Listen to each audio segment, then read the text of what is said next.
Olá!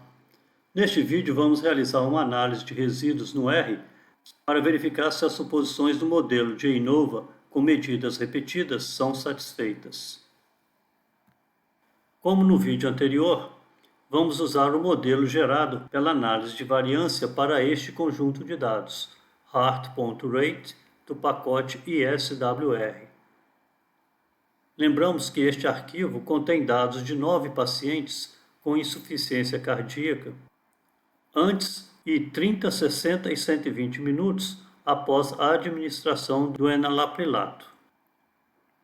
Neste conjunto de dados, a variável HR indica a frequência cardíaca, time indica o tempo em que foi medida a frequência cardíaca e subject identifica o paciente. No vídeo anterior, nós transformamos este conjunto de dados para este formato e damos o nome do novo conjunto de dados de hart.ratewide. Vamos supor que já realizamos a análise de variância com medidas repetidas por meio do rcmtr plugin.exr. Agora vamos avaliar os resíduos do modelo de ANOVA com medidas repetidas gerado no R-Commander. Recordando, os resíduos para este modelo são obtidos por meio dessa expressão, onde x e j é a frequência cardíaca no instante j para o indivíduo I, x e ponto barra é a média da frequência cardíaca para o indivíduo I, x ponto j barra é a média da frequência cardíaca no instante j, e x barra é a média geral da frequência cardíaca para todos os indivíduos e todos os instantes de tempo. Essa figura mostra o conjunto de dados hart.ratewide com as médias da frequência cardíaca para cada instante de tempo e as médias das frequências cardíacas para cada indivíduo. E esse valor na célula colorida é a média geral da frequência cardíaca para todos os indivíduos em todos os instantes de medida. Essas médias podem ser geradas pelos comandos mostrados a seguir. A variável x e j corresponde à variável hr no conjunto de dados hart.rate. Este comando cria a variável média.hr.subject no conjunto de dados hart.rate. E irá indicar para cada linha a média da frequência cardíaca em todos os instantes para o indivíduo indicado na respectiva linha. Por exemplo, vemos que todos os valores de x e ponto barra para o indivíduo 1 é igual a 91,50. O mesmo acontece com os demais indivíduos. Essa média é obtida por meio da função AVE, que gera a média da variável indicada pelo primeiro argumento da função, ou seja, a média de HR no conjunto de dados hart.rate, para cada indivíduo indicado pela variável subject do conjunto hart.rate. Ou seja, essa função vai calcular a média da variável indicada pelo primeiro argumento para cada valor da variável indicada pelo segundo argumento. Este comando vai criar a variável média.hr.time no conjunto de dados hart.rate, que irá conter para cada linha a média da frequência cardíaca de todos os indivíduos no instante indicado pela variável time na respectiva linha. Essa média também é obtida pela função AVE, onde o primeiro argumento é a frequência cardíaca e o segundo argumento é a variável time, ambas do conjunto de dados hart.rate. Vemos que todas as linhas com o mesmo valor da variável time contêm o mesmo valor da variável média.hr.time. Este comando cria a variável média.geral no conjunto de dados hart.rate, que irá conter em todas as linhas a média geral da frequência cardíaca de todos os indivíduos em todos os instantes. Essa média também é obtida pela função AVE, sem especificação do segundo argumento, que é a variável de agrupamento. Então, vemos que todos os valores dessa variável no conjunto de dados hart.rate possui o mesmo valor que a média geral da frequência cardíaca. Finalmente, este comando gera os resíduos da variável frequência cardíaca no conjunto de dados heart.rate, aplicando a fórmula para os resíduos e utilizando as variáveis que foram criadas anteriormente. Com exceção dessa variável resíduos, não é necessário que as demais variáveis sejam acrescentadas ao conjunto de dados. Elas somente foram acrescentadas aqui para fins didáticos. A partir dos resíduos, vamos gerar os seguintes diagramas. Um diagrama de comparação de quantis da normal dos resíduos, um diagrama de pontos dos resíduos por instante de medida, para avaliar a constância da variância do erro, um diagrama de sequência de resíduos por indivíduos e um diagrama de comparação de quantis da normal dos efeitos principais devido aos indivíduos, que são obtidos por meio dessa expressão. Estamos de volta ao R-Comanda, num ponto onde terminamos a análise de variância com medidas repetidas realizada no vídeo anterior. Vamos retornar ao conjunto de dados heart.rate como conjunto de dados ativo no R-Comanda. Vamos clicar neste botão e selecionar heart.rate. Vamos clicar em OK. Agora vamos executar este script para gerar os resíduos do modelo de JNOVA com medidas repetidas. Vamos marcar os 4 comandos e clicar em submeter.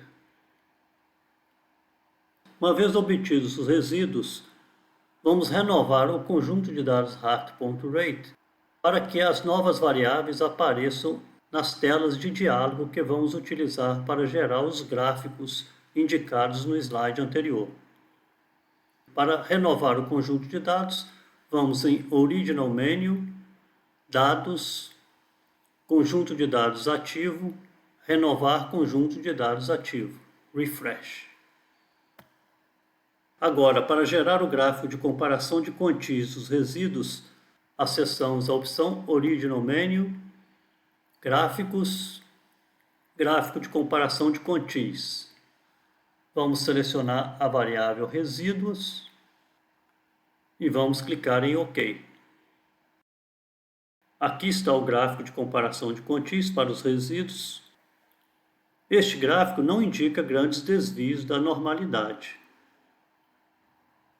Para realizar um teste de hipótese de normalidade dos resíduos, acessamos a opção Original Menu, Estatísticas, Resumos, Test of Normality. Vamos selecionar a variável resíduos e manter o teste de Shapiro-Wilk. Vamos clicar em OK. E o resultado indica um valor de P igual a 0,1173, não rejeitando a hipótese de normalidade se usarmos o nível de significância de 5%. O que concorda com a inspeção visual do gráfico de comparação de quantis da normal. Para gerar o diagrama de pontos dos resíduos por instante de medida, vamos em Original Menu, Gráficos, Gráfico Strip Chart. Vamos selecionar a variável resíduos em variável resposta e a variável time como fator. Vamos clicar em OK. Aqui está o diagrama de Strip Chart dos resíduos para cada instante de tempo. Esse diagrama não sugere que haja diferenças da variabilidade dos resíduos para diferentes instantes de medida. Os diagramas da sequência de resíduos por indivíduos podem ser úteis tanto para verificar a constância da variância do erro, quanto a interferência de outros fatores. Eles são diagramas de dispersão dos resíduos versus o tempo, plotados separadamente para cada indivíduo. Para gerar esses diagramas no R-Comanda, precisamos que a variável time seja tratada como numérica. Para isso, este comando converte a variável time em inteira por meio da função s.integer e cria a variável time.int no conjunto de dados heart.rate. Com o cursor na linha do comando, vamos clicar em submeter. Novamente, vamos dar um refresh no conjunto de dados heart.rate. Vamos em Original Menu, Dados, Conjunto de dados ativo, Renovar conjunto de dados ativo. Para gerar os diagramas de sequência dos resíduos por indivíduos, vamos em Original Menu, Gráficos, Gráfico XY, Dispersão condicionado.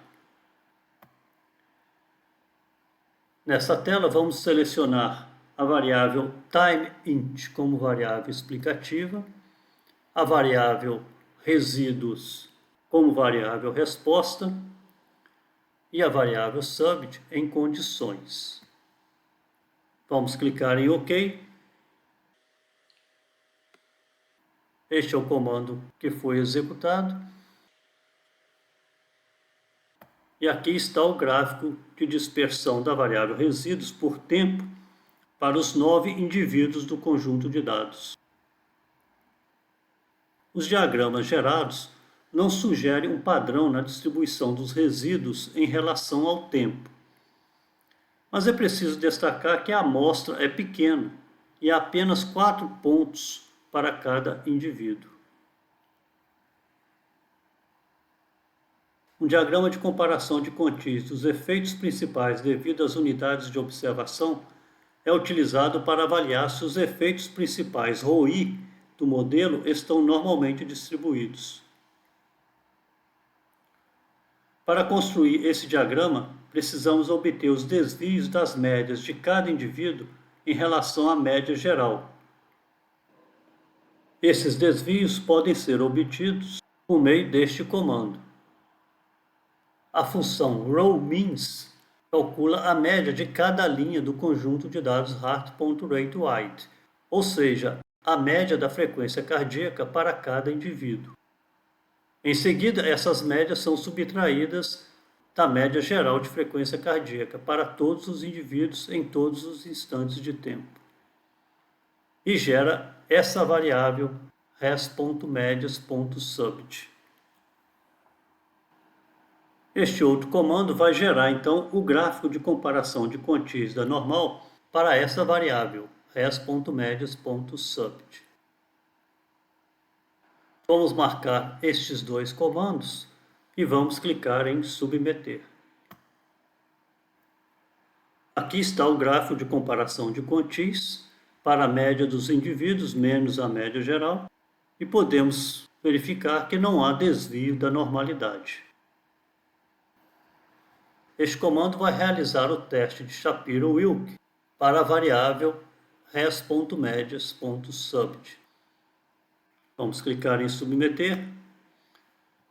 O valor de P é 0.9808, não rejeitando a hipótese de normalidade, em concordância com a inspeção visual do gráfico de comparação de quantias da normal que acabamos de visualizar. Em resumo, por meio dessa análise de resíduos, não temos nenhuma razão para rejeitar o modelo de ANOVA que criamos no vídeo anterior. Porém, se quiséssemos realizar o teste não paramétrico de Friedman, usando o RCMDR plugin.exr, primeiramente vamos retornar ao conjunto de dados heart.rate.wide como conjunto de dados ativo no rcomanda, clicando nesse botão e selecionando heart.rate.wide. Em seguida, vamos em Statistical Analysis, Testes não paramétricos, Friedman Test. Vamos selecionar as 4 variáveis que representam as medidas de frequência cardíaca em cada um dos 4 instantes de tempo. E selecionamos o método ou os métodos que serão utilizados para realizar um teste para a comparação par a par das distribuições das medidas de frequência cardíaca em cada instante. Vamos marcar os 2 testes, Bonferroni e Home. e vamos clicar em OK. Aqui está a sequência de comandos que foram executados para gerar os resultados apresentados embaixo. O valor de P do teste de Friedman é igual a 0,03664, rejeitando a hipótese nula de igualdade das distribuições das medidas de frequência cardíaca em cada instante, se adotarmos o nível de significância de 5%. Porém, nenhum valor de P para as comparações par a par ficou abaixo de 5%, tanto usando a correção de Bonferroni quanto usando a correção de Hall. Com isso, encerramos essa série de vídeos sobre análise de variância. Apresentamos nessa série duas situações em que a análise de variância pode ser aplicada. A análise de variância pode, porém, ser utilizada em diversos outros contextos, por exemplo, com dois ou mais fatores ou variáveis independentes, tanto com ou sem medidas repetidas, e em várias outras situações. Até a próxima!